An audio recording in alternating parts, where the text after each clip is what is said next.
pagi, shalom jemaat Tuhan. Mari sama-sama kita bertepuk tangan bagi Dia Yesus, Raja di atas segala raja. Haleluya.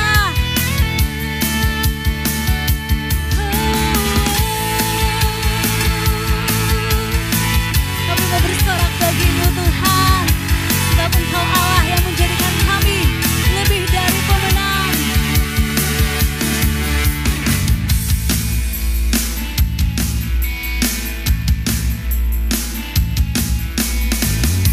Lebih dari pemenang dalam segala perkara. Iblis telah dikalahkan oleh kuasa darahnya. Jika Allah di pihak kita, siapa dapat melawan? Kita lebih dari pemenang. Lebih dari pemenang dalam segala perkara. Amin. Iblis telah dikalahkan oleh kuasa darahnya. Jika Allah di pihak kita, siapa dapat melawan? Kita lebih dari pemenang. Haleluya, haleluya. Kibarkanlah panjinya, Yesus Raja segala raja. Haleluya. Bangkitlah gerejanya, kita lebih dari pemenang. Ini pujian dari hati kami Tuhan. Lebih antusias lagi katakan. Lebih dari pemenang dalam segala perkara. Iblis telah dikalahkan oleh kuasa darahnya. Katakan, jika Allah di pihak kita, siapa dapat melawan? Kita lebih dari pemenang. Tanganmu katakan, haleluya. Kibarkanlah panjinya, Yesus Raja segala raja. Haleluya, haleluya. Amin. Bangkitlah gerejanya, kita lebih dari pemenang. Haleluya. Kibarkanlah panjinya, Yesus Raja segala raja. Haleluya, haleluya. Bangkitlah gerejanya, kita lebih dari pemenang. Katakan, kita lebih dari pemenang. Amin Yesus. Haleluya. Haleluya. Terima kasih Tuhan. Kau menjadikan kami lebih dari pemenang Tuhan. Terima kasih Bapa. Kami mau tenang di hadirat-Mu Yesus. Kami rindu untuk tenang di dalam hadirat-Mu Bapa. Menikmati kasih-Mu Tuhan. Terima kasih Tuhan. Kami percaya Bapa, karena salib-Mu kami menjadi orang-orang yang dimenangkan, yang dimerdekakan ya Bapa. Kami mengangkat tangan kami Tuhan.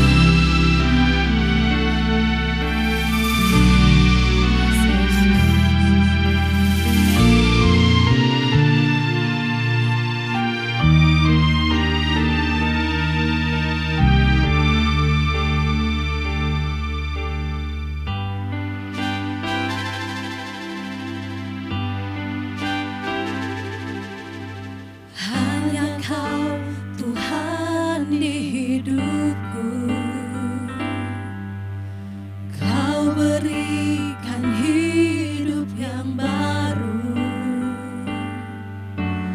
Darahmu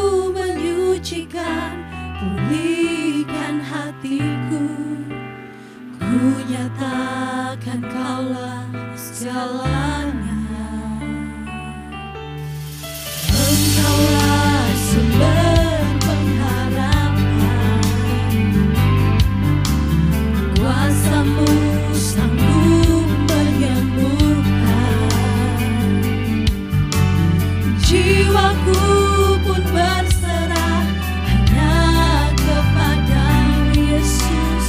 Yesus, Kaulah segalanya.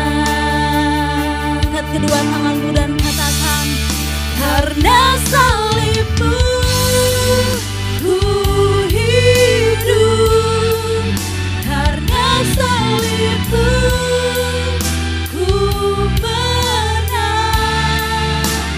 Engkau yang berkuasa, sanggup ku melakukan mujizat-Mu. Karena salibmu ku hidup, karena salibmu ku menang. Engkau yang berkuasa, sanggup ku melakukan mujizat-Mu di hidup. Terima kasih Yesus. Kami percaya sungguh padamu Bapa. Kau Allah yang berkuasa. Engkaulah sumber pengharapan. Katakan kuasa-Mu, kuasa-Mu sanggup menyembuhkan.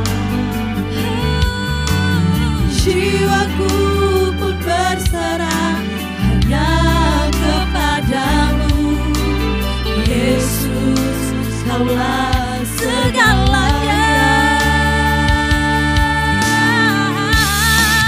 Karena salibmu ku hidup, karena salibmu ku menang. Engkau yang berkuasa, sanggup ku melakukan mujizat-Mu di hidupku. Mari kita angkat tangan kita sembahyang.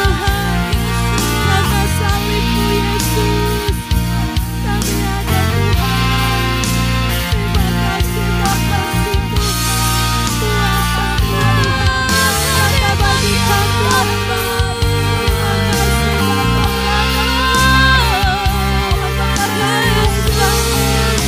Hadirat-Mu Tuhan, hadirat-Mu yang membebaskan kami.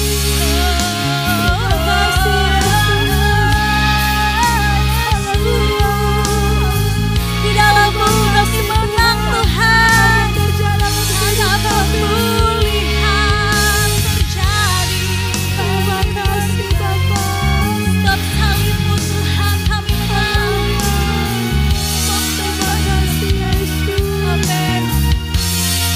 Mari dengan segenap hatimu katakan, karena salib-Mu, karena salib-Mu ku hidup, karena salib-Mu ku menang.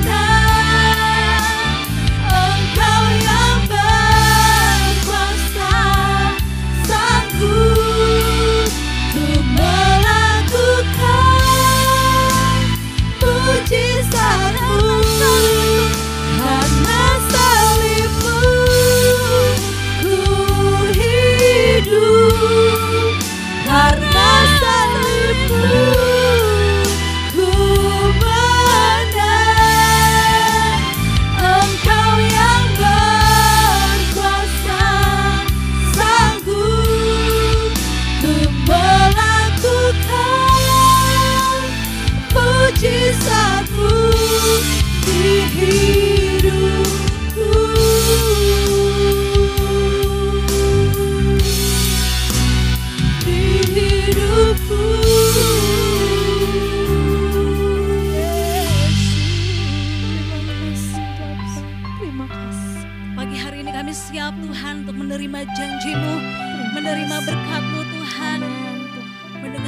suara-Mu Tuhan, yang meneguhkan kami, yang menguatkan kami, yang memberikan kami kemenangan. Terima kasih Yesus, hanya di dalam nama-Mu kami berdoa dan mengucap syukur. Sama-sama yang percaya dia katakan, amin.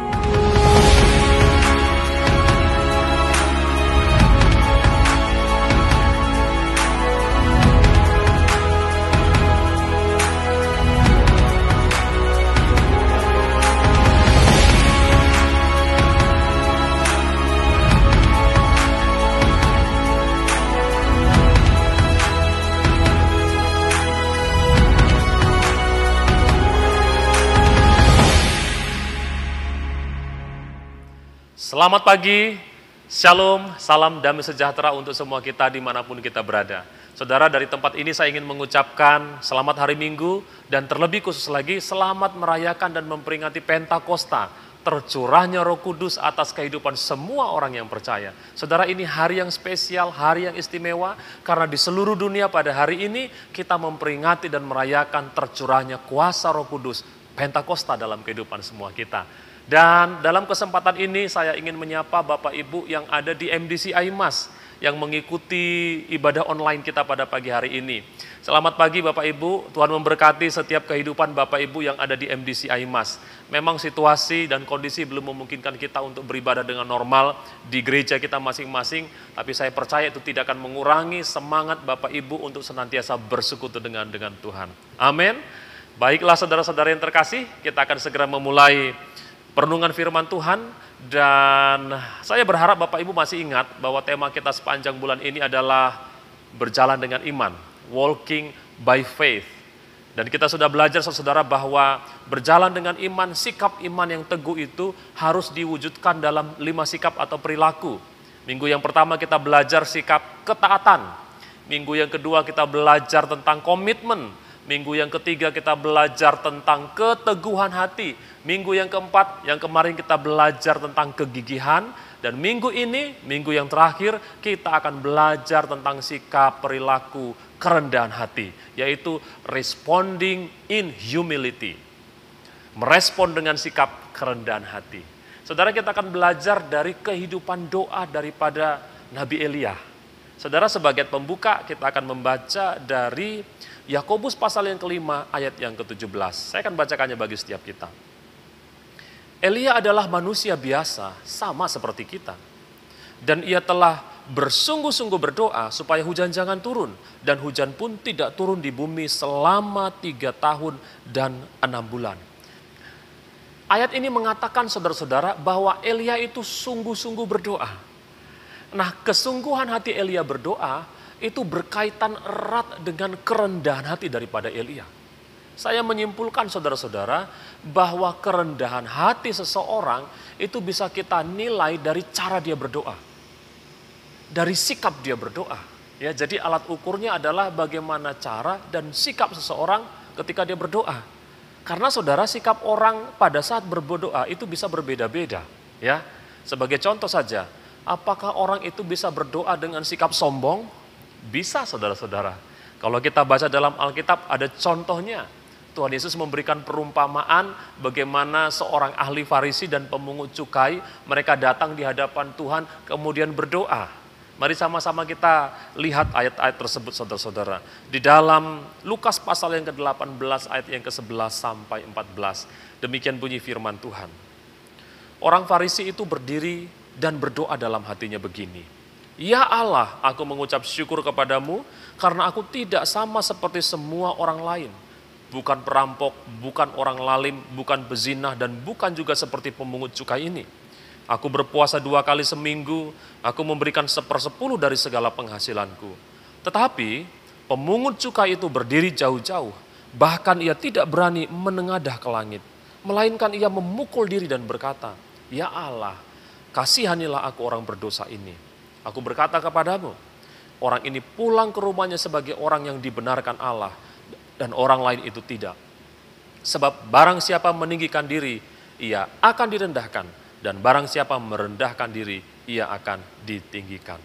Nah saudara, dalam perumpamaan ini kita bisa melihat perbedaan yang nyata. Sikap atau perilaku orang dalam berdoa. Orang Farisi digambarkan Tuhan Yesus sebagai orang yang sombong dalam doanya. Kenapa sombong? Karena kalau kita lihat, dia menjadikan dirinya sebagai pusat doanya. Dia membangga-banggakan dirinya di hadapan Tuhan, saudara-saudara. Sementara pemungut cukai ini berdoa dalam sikap yang rendah hati. Dikatakan dia berdiri jauh-jauh, dia tidak berani menatap ke atas, dia menundukkan kepalanya. Lalu sambil memukul dirinya dia berkata, "Ya Allah, kasihanilah aku orang berdosa ini." Dan lewat perumpamaan ini Tuhan menunjukkan saudara-saudara bahwa kerendahan hati seseorang di dalam cara dia berdoa itu mendatangkan perkenanan Tuhan. Tuhan berkata bahwa si pemungut cukai pulang sebagai orang yang dibenarkan. Sementara orang Farisi pulang dan doanya tidak berkenan di hadapan Tuhan. Doa seperti inilah yang ditujukan oleh Nabi Elia, saudara-saudara. Dan melalui sikap doa daripada Nabi Elia, kita akan melihat ada 3 langkah dari doa yang dilakukan dalam kerendahan hati. Saudara, 3 langkah kerendahan hati yang seiring dengan iman itu akan menghasilkan doa yang efektif. Dan doa seperti inilah yang kita butuhkan saudara-saudara supaya kita mampu menghadapi kesukaran zaman yang sementara sedang kita hadapi pada hari-hari ini. Lalu apakah ketiga langkah tersebut? Yang pertama adalah doa dengan tujuan untuk memuliakan Tuhan. Sekali lagi, doa dengan tujuan untuk memuliakan Tuhan. Ini kita bisa baca dari 1 Raja-Raja 18 ayat yang ke-36. Demikian bunyi firman Tuhan. Kemudian pada waktu mempersembahkan korban petang, tampillah Nabi Elia dan berkata, "Ya Tuhan Allah Abraham, Ishak dan Israel, pada hari ini biarlah diketahui orang bahwa Engkaulah Allah di tengah-tengah Israel, dan bahwa aku ini hamba-Mu, dan bahwa atas firman-Mu lah aku melakukan segala perkara ini." Saya mengajak kita saudara-saudara untuk memperhatikan poin-poin doa daripada Nabi Elia ini. Yang pertama saudara-saudara, Elia itu menempatkan Tuhan sebagai pusat daripada doanya. Itu sebabnya dia mengatakan, "Ya Tuhan Allah Abraham, Ishak dan Israel." Jadi dia memperkenalkan Tuhan. Siapa Allah yang dia sembah. Jadi Tuhan itu menjadi pusat daripada doanya. Itu yang pertama saudara. Yang kedua kalau kita perhatikan, Elia itu menyatakan agar pribadi Tuhan inilah yang dimuliakan dan yang dikenal oleh orang Israel. Dia berkata dalam doanya, "Pada hari ini biarlah diketahui orang bahwa Engkaulah Allah di tengah-tengah Israel." Ini kehidupan doa yang mempermuliakan Tuhan. Yang tujuannya adalah supaya nama Tuhan itu dipermuliakan. Ini menjadi perenungan bagi setiap kita saudara-saudara. Bagaimana dengan doa-doa kita selama ini? Apa motivasi? Apa yang mendorong kita untuk berdoa? Apakah kita punya kerinduan supaya lewat doa-doa kita itu nama Tuhan yang dipermuliakan, bukan nama yang lain, bukan diri kita. Saya memperhatikan saudara-saudara bahwa seringkali doa kita menjadi doa yang terbalik. Apa yang saya sebut dengan doa yang terbalik? Kalau doa Nabi Elia, dia menjadikan Tuhan sebagai Tuhan dan Rajanya, dan dia menyatakan dirinya sebagai hamba. Itu kalau kita baca dikatakan, "Dan biarlah orang mengetahui bahwa aku ini hamba-Mu, dan bahwa atas firman-Mu lah aku melakukan segala perkara ini." Saudara perhatikan, dia menempatkan Tuhan sebagai Tuhan dan Raja, dan dia menempatkan dirinya sebagai hamba. Jadi Tuhan itu sebagai Tuhan, dan kita sebagai hamba. Tetapi doa kita pada hari-hari ini lebih sering menempatkan Tuhan sebagai hamba dan diri kita sebagai Tuhan. Itu akan kelihatan dari cara kita berdoa, saudara-saudara. Ada banyak orang yang berdoa dengan meminta supaya Tuhan menjawab doa-doa mereka. Jadi yang menjadi pusat daripada doa itu bukanlah Tuhan, melainkan dirinya. Dan Tuhan itu turun posisi menjadi hamba. Kita meminta kepada Tuhan supaya Tuhan menjawab doa-doa kita. Bahkan seringkali kita ini mulai memaksa Tuhan. Saudara mungkin mengetahui sebuah ilustrasi tentang seorang anak kecil yang mencoba menyurati Tuhan karena dia punya permintaan doa. Dia datang ke gereja, dia menulis surat lalu mengatakan, "Tuhan, aku ingin mendapat sepeda yang baru. Tolong Tuhan jawab doaku." Dan dia berikan waktu kepada Tuhan 2 minggu saudara. Dia letakkan surat tersebut di atas mimbar, kemudian dia pulang 2 minggu, dia menunggu jawaban Tuhan. Sepertinya Tuhan belum menjawab. Sehingga pada akhirnya saudara-saudara, dia datang kembali dan melakukan tindakan. Apa tindakannya? Dia mengambil patung Bunda Maria, dia mengambil patung daripada Yusuf, dia bawa pulang, kemudian dia tulis surat yang baru.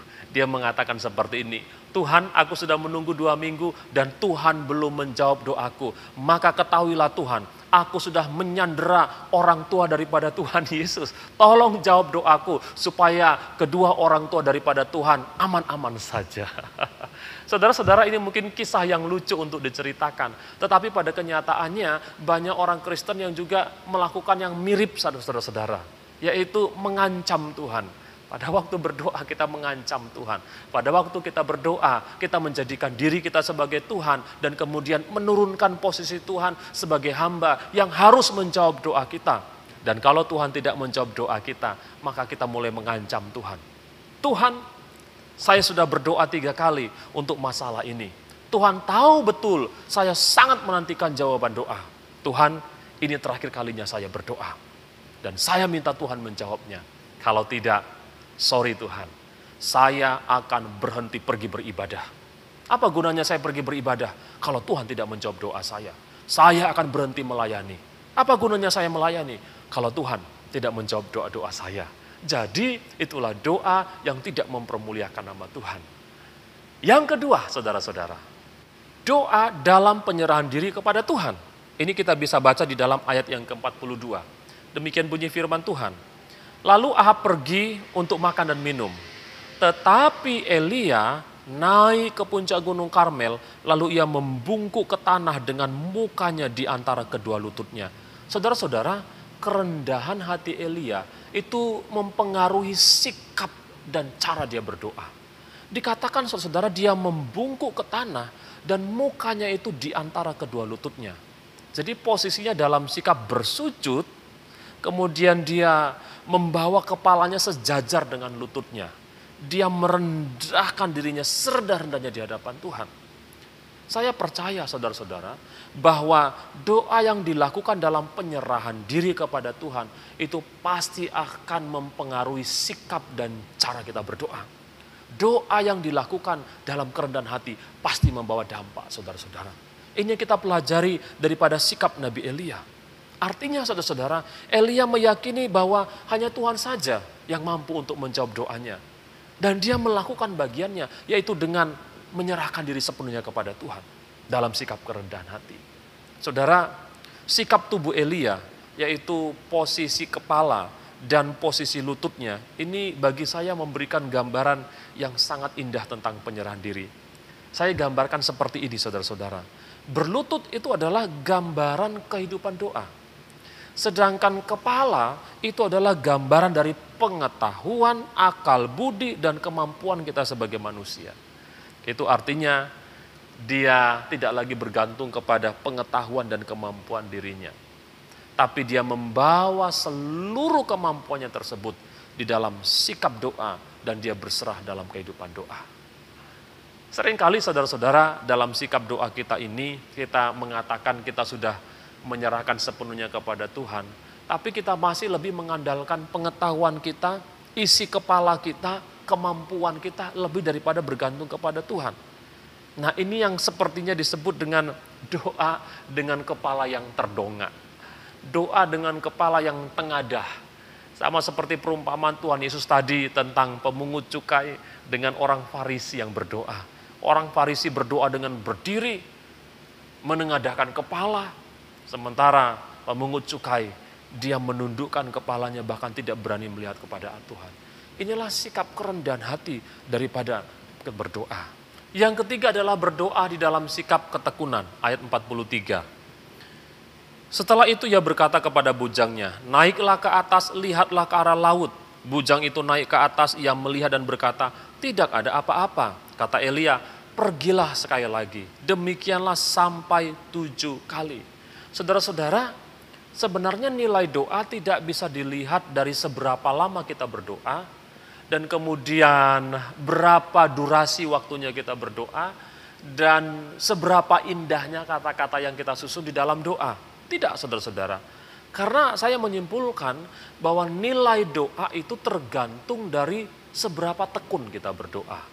Nah, Elia dikatakan di sana dia berdoa sampai 7 kali, saudara-saudara. Dan sebelum tiba sampai doanya yang ke-7 itu, dia terus berdoa, dia terus berdoa. Setiap kali dia berdoa, dia menyuruh hambanya untuk melihat apakah sudah ada jawaban doa. Dan hambanya selalu mengatakan, doamu belum membawa dampak apa-apa. Saudara, realita yang kita hadapi pada waktu kita berdoa, itu seringkali menjadi intimidasi bagi kita untuk berhenti berdoa. Kita berdoa dan kemudian kita belum menemukan jawabannya. Lalu bagaimana sikap kita? Kita mulai berhenti berdoa. Dan pada waktu kita berhenti berdoa, maka sebenarnya kita menyerah kepada situasi. Kita menyerah kepada keadaan. Padahal Tuhan selalu mengingatkan kita untuk senantiasa jangan jemu-jemu berdoa. Saudara masih ingat perumpamaan tentang hakim yang lalim? Dikatakan ada seorang janda yang mengadukan halnya dan berapa kali dia pergi kepada hakim tersebut selalu menolak. Sampai pada akhirnya si hakim sendiri sadar bahwa sampai kapanpun ibu ini tidak akan pernah berhenti mengganggu dia. Dia mengambil keputusan untuk menolong si ibu. Dan apa kata Tuhan Yesus? Dia mengatakan, perhatikanlah kalau hakim yang lalim saja menjawab permintaan daripada ibu janda, apalagi dengan Tuhan. Tuhan tidak akan pernah tidak menjawab setiap doa-doa kita. Dia berkuasa untuk menjawab doa-doa kita. Yang menjadi pertanyaannya adalah bukan tentang kuasa Tuhan. Karena Tuhan mengatakan, tetapi kalau anak manusia itu datang ke dunia ini, apakah ia akan menemukan iman? Jadi saudara, doa tidak berkaitan dengan kuasa Tuhan. Karena Tuhan pasti sanggup untuk menjawab setiap doa kita. Amin. Dia tahu pergumulan kita. Dia sangat sanggup untuk menjawab doa kita tepat pada waktunya. Jadi tidak berkaitan dengan kuasa Tuhan. Tetapi berkaitan dengan seberapa tekun kita berdoa. Tuhan mengatakan ketika dia datang, adakah ia akan menemukan iman? Iman artinya kepercayaan bahwa Tuhan sanggup untuk menjawab doa kita. Iman artinya kita yakin, seyakin-yakinnya bahwa pada saatnya nanti Tuhan akan menjawab kita. Jadi ketika dia datang, masihkah kita sungguh-sungguh berdoa? Masihkah kita dengan tekun berdoa? Atau kita berhenti berdoa karena kita sudah menyerah dengan situasi dan keadaan yang ada? Saudara, kita perlu mencontoh sikap daripada Elia. Dia tidak menyerah, dia tekun berdoa. Setiap kali dia berdoa, hambanya mengatakan belum ada jawaban doa, tetapi tidak menghentikan dia. Dia semakin sungguh-sungguh berdoa. Dia membawa dirinya dalam doa yang sepenuh hati. Dan kemudian kita bisa melihat saudara-saudara, ketika dia berdoa yang ke-7 kali, maka Tuhan menjawab doanya. Dia memberikan apa yang diminta oleh Nabi Elia. Dia menurunkan hujan tepat pada waktunya. Menurut waktu Tuhan dinyatakan dalam kehidupan setiap kita. Nah saudara-saudara, inilah 3 sikap, 3 perilaku yang menunjukkan kerendahan hati, yaitu lewat sikap doa-doa kita. Tuhan merindukan supaya kita memiliki kerendahan hati lewat sikap doa-doa kita. Sikap kerendahan hati yang pertama yaitu berdoa dengan tujuan untuk memuliakan nama Tuhan. Yang kedua, berdoa dengan penyerahan diri kepada Tuhan. Yang ketiga, berdoa dengan tekun di hadapan Tuhan. Berdoa dengan keyakinan bahwa Tuhan pasti akan menjawab setiap doa-doa yang dinaikkan dengan segenap hatinya. Dan inilah yang diinginkan oleh Tuhan, saudara-saudara.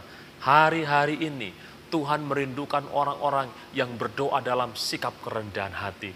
Doa dengan keyakinan iman. Doa dengan tujuan untuk mempermuliakan nama Tuhan. Saudara, itulah yang dikatakan oleh Yohanes. Dia mengatakan, biarlah Tuhan yang menjadi besar dan aku semakin kecil. Saudara, kita hanya bisa membesarkan nama Tuhan, mempermuliakan nama Tuhan, kalau kita hidup di dalam kerendahan hati, membiarkan Tuhan, memproklamasikan Tuhan, memperkenalkan Tuhan lewat setiap doa-doa kita, sehingga Tuhanlah yang akan muncul dalam kehidupan setiap kita. Pagi hari ini saudara-saudara, apapun yang menjadi pergumulan kita, apapun yang menjadi kesukaran yang kita hadapi, mari kita hadapi dengan sikap kerendahan hati. Dengan ketekunan di dalam doa-doa kita kepada Tuhan. Percayalah, Dia sanggup untuk menjawab setiap doa-doa kita. Tuhan Yesus memberkati semua kita. Mari kita berdoa. Kami mengucap syukur untuk firman Tuhan yang sudah kami dengarkan pada pagi hari ini. Firman-Mu mengajarkan kami supaya kami meneladani sikap doa, kehidupan doa daripada Nabi Elia. Sikap doa yang mempermuliakan nama Tuhan. Sikap doa yang berserah sepenuhnya kepada Tuhan. Sikap doa dalam ketekunan di hadapan Tuhan. Maka doa itu adalah doa yang efektif, yang membawa dampak, yang membawa jawaban Tuhan dalam seluruh kehidupannya. Tuhan, ajarlah kami berdoa. Bawalah kami berdoa di dalam sikap kerendahan hati. Apapun yang menjadi pergumulan kami mau belajar untuk menyerahkannya kepada Tuhan, Allah yang mendengarkan doa-doa kami, dan Allah yang berkuasa untuk menjawab setiap doa-doa kami. Terima kasih Bapa yang baik, di dalam nama Tuhan Yesus kami berdoa. Amin. Jemaat Tuhan, mari sama-sama kita angkat kedua tangan kita. Kita mengangkat kepala kita dan katakan, kiranya Engkau memberkati aku berlimpah-limpah dan memperluas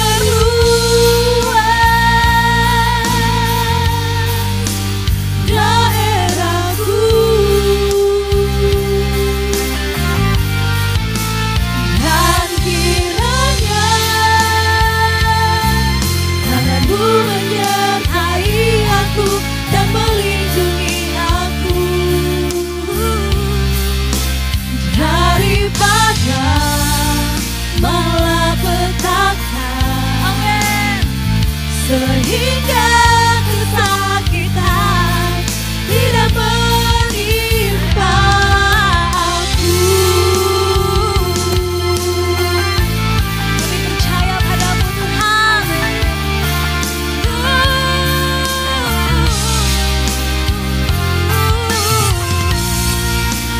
Ku percaya Kau bekerja, kiranya Engkau memberkati aku berlimpah-limpah dan memperluas daerahku.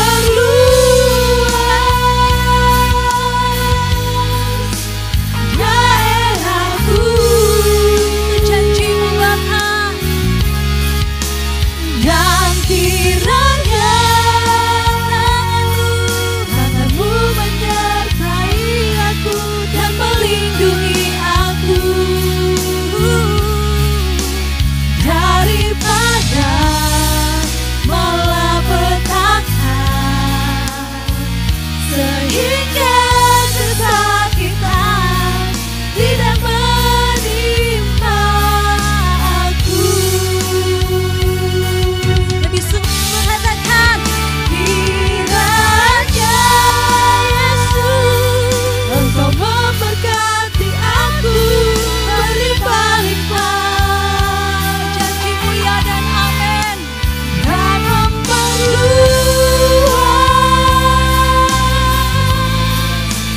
daerahku, dan kiranya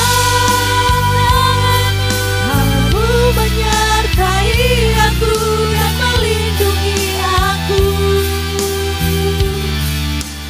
daripada malapetaka,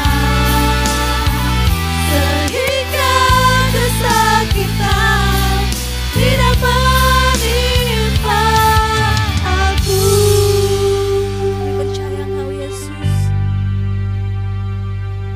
Tuhan mendengarkan dan menjawab doaku.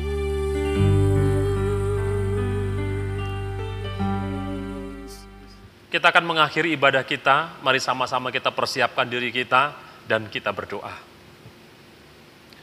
Allah Bapa yang bertahta dalam kerajaan surga, kami mengucap syukur untuk semua anugerah, kasih sayang, dan pertolongan Tuhan yang sudah Engkau nyatakan dalam kehidupan kami.